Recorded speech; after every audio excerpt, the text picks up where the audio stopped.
Hello, good morning. എല്ലാവരും സുഖമായിട്ടിരിക്കുന്നു. എന്തൊക്കെയുണ്ട് വിശേഷം? അപ്പോൾ രാവിലെ എണീറ്റിട്ട് ജസ്റ്റ് മുറ്റത്തോട്ട് ഇറങ്ങി. കാരണം തലേന്ന് രാത്രി മഴ പെയ്തിട്ടുണ്ടായിരുന്നു. അപ്പം എന്താണ് അവസ്ഥയെന്നൊന്ന് ചുമ്മാ ഒന്നറിയാൻ വേണ്ടിയിട്ട് ഇറങ്ങിയത്. ഞാൻ ഈ കിണറ്റിൻ്റെ അങ്ങോട്ട് പോകുന്നതെന്ന് വെച്ചാൽ നമ്മൾ കിണർ അടച്ചിട്ടുണ്ടായിരുന്നു. അപ്പം വെള്ളം കയറിയില്ലേന്ന് അറിയാൻ വേണ്ടിയിട്ട്. പിന്നെ അവിടോട്ട് പോയി മീൻ എന്തൊക്കെയാണെന്ന് നോക്കി അമ്മ എടുത്ത് പോയിട്ട്. പിന്നെ ബ്രഷൊക്കെ ചെയ്തിട്ട് അടുക്കളയിൽ കയറി ചായക്ക് ഇത് വെച്ചു, പാൽ വെച്ചു. അപ്പം ആ സ്റ്റൗ ഓഫ് ചെയ്യുന്നതിന് മുമ്പ് തന്നെ നമ്മൾ ഇഡലിയും കൂടെ അതിനകത്ത് വെച്ചിട്ട് ഒറ്റ ട്രിപ്പായിട്ട് അങ്ങ് അടച്ചെടുക്കാമെന്ന് വെച്ചിട്ട് ഞാൻ ഇഡലി തട്ട് എടുത്തുകൊണ്ട് വന്ന് എണ്ണ തേച്ച് ഇഡലി സെറ്റാക്കുന്നുണ്ട്. സാമ്പാർ നമുക്ക് ഇന്നലെ വെച്ചതുണ്ട്. അപ്പോൾ രാവിലത്തെ കറി ഇതാണ്. അപ്പോൾ നമ്മൾ വെച്ചിട്ട് മൺകലത്തിലോട്ട് സാമ്പാർ എടുത്ത് വയ്ക്കും. അപ്പോൾ അത് നന്നായിട്ട് അങ്ങ് ഇരുന്നോളും. മൺകലത്തിൽ വെച്ചങ്ങ് ചൂടാക്കി വെക്കുമ്പോഴത്തേക്കും കുഴപ്പമില്ല. അപ്പം നമുക്ക് സാമ്പാർ ഉണ്ടാക്കണ്ട, ഇഡ്ഡലി കറി ഉണ്ടാക്കിയാൽ മതി. ഇഡ്ഡലി മാത്രം ഉണ്ടാക്കിയാൽ മതി. അങ്ങനെ അടുക്കളയൊക്കെ ഒന്ന് തുടച്ചിട്ട് ഞാൻ ചായ കുടിച്ചു. അപ്പോഴത്തേക്കും ഇഡ്ഡലി സെറ്റായി. ഇവിടെ അലാറം വന്നിട്ടുണ്ട്. കാശിക്കുട്ട എഴുന്നേറ്റ് അവന് ഇവിടെ നമ്മൾ ചോറ്റുപാത്രത്തിൽ വെള്ളം വയ്ക്കും, അതും കൊടുത്തിട്ട് വന്നപ്പോഴത്തേക്കും അമ്മ ഇഡലി ഇതാക്കി വെച്ചിട്ടുണ്ട്. പിന്നെ കുറച്ച് നേരം ഞങ്ങൾ എന്താ പറയട്ടെ, പരദൂഷണം കാര്യങ്ങളൊക്കെ പറഞ്ഞിട്ടിരിക്കും. പിന്നെ നമ്മൾ പയർ തോരൻ വെക്കാമെന്നാട്ടോ ഒന്ന് വിചാരിച്ചിരുന്നേ. അപ്പോൾ പയർ വെള്ളത്തിൽ ഇടാൻ മറന്നുപോയതുകൊണ്ട് കുറച്ച് ചൂടുവെള്ളത്തിൽ ഇടാമെന്ന് വെച്ചു.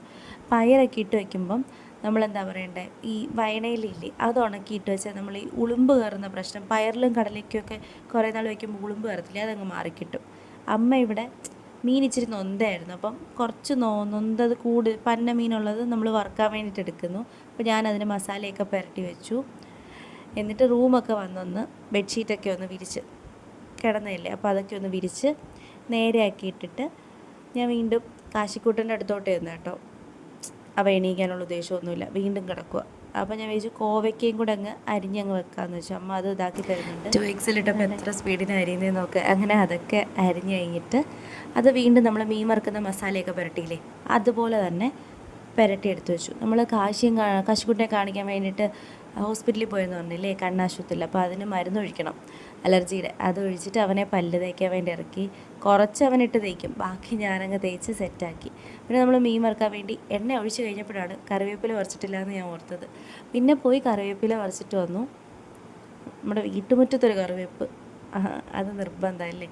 അങ്ങനെ കറിവേപ്പ് പറിച്ചിട്ട് വന്നിട്ട് മീൻ വറുത്തെടുത്തു. മീൻ വറുത്തെടുത്തിട്ട് അതേ പാനിൽ തന്നെ നമ്മൾ എന്ത് ചെയ്തു, കോവയ്ക്കയും കൂടെ ഇങ്ങനെ മീൻ വറുക്കുന്ന കണക്ക് തന്നെ ഫ്രൈ ചെയ്ത് എടുത്തു. അപ്പം 2 പാൻ കഴുകണ്ടല്ലോ എന്ന് വെച്ചിട്ട് പിന്നെ കാശിക്ക് വന്ന് ഇഡലി കൊടുത്തു. ഇഡലി സാമ്പാറും കൂടി കൊടുത്തു. ഞാനും അമ്മയും കൂടെ പഴങ്കഞ്ഞി കേട്ടോ ഓടിച്ചേ. പിന്നെ അമ്പാടി വന്നിട്ടുണ്ടായിരുന്നു. അവർ രണ്ടുപേരും കൂടെ കളിച്ചു. അത് കഴിഞ്ഞിട്ട് ഞാൻ അവനെ കുളിപ്പിച്ച് കയറ്റി. അവനെ കുളിപ്പിച്ചു. അമ്മ ആ സമയം കൊണ്ട് ഈ വെളിയിലത്തെ പണി തുടങ്ങിയപ്പോൾ ഞാനകത്ത് പാത്രം കഴുകാൻ വേണ്ടിയിട്ട് പോയി. ഒരു ലോഡ് പാത്രം ഉണ്ടായിരുന്നു കേട്ടോ. അത് പിന്നെ ചടപടയെന്ന് കഴുകി ഇതെല്ലാം കൊണ്ട് വെള്ളം വാരാൻ വേണ്ടിയിട്ട് വെച്ചിട്ട് പിന്നെ കേട്ടോ നമ്മൾ എടുത്ത് വയ്ക്കുന്നത്. ഇതിലിട്ടിട്ട് വെള്ളം വാരാൻ വേണ്ടി നമ്മൾ വെക്കും. വെള്ളം വാർന്ന് കഴിയുമ്പോഴത്തേക്കും വെള്ളമെല്ലാം പോയി കഴിയുമ്പോൾ നമ്മൾ പിന്നെ എടുത്ത് സ്റ്റോർ റൂമിലോട്ട് പാത്രം എല്ലാം എടുത്ത് വെക്കും. അങ്ങനെ ഞാൻ ഇത് എടുക്കുന്നതിൻ്റെ ഇടയിൽ സ്റ്റോർ റൂമിൽ വല്ലതും ഉണ്ടോ എന്ന് തപ്പാൻ പോയ ആശാന. അപ്പോൾ ഞാൻ എന്തോ ചെയ്യുന്നതെന്ന് അറിയാൻ വേണ്ടിയിട്ട് എൻ്റെ അടുത്ത് വരുമോ. അപ്പോൾ ഞാൻ എടുത്ത് ക്യാമറ കാണിച്ചതാണ്. പിന്നെ നമ്മൾ വൻപയർ നേരത്തെ ഇട്ടിട്ടുണ്ടായിരുന്നില്ലേ, അതും തോരൻ അടുപ്പത്തങ്ങ് വെച്ചു. അങ്ങനെ അടുക്കളയെല്ലാം ഓൾ സെറ്റായി. അങ്ങനെ ക്ലിയർ ആയിട്ട് ഞങ്ങൾ ലഞ്ച് കഴിച്ചു. ഉച്ചയ്ക്ക് ചോറൊക്കെ കഴിച്ചിട്ട് ഞങ്ങൾ സിനിമ കാണാൻ വേണ്ടിയിട്ട് പോയി.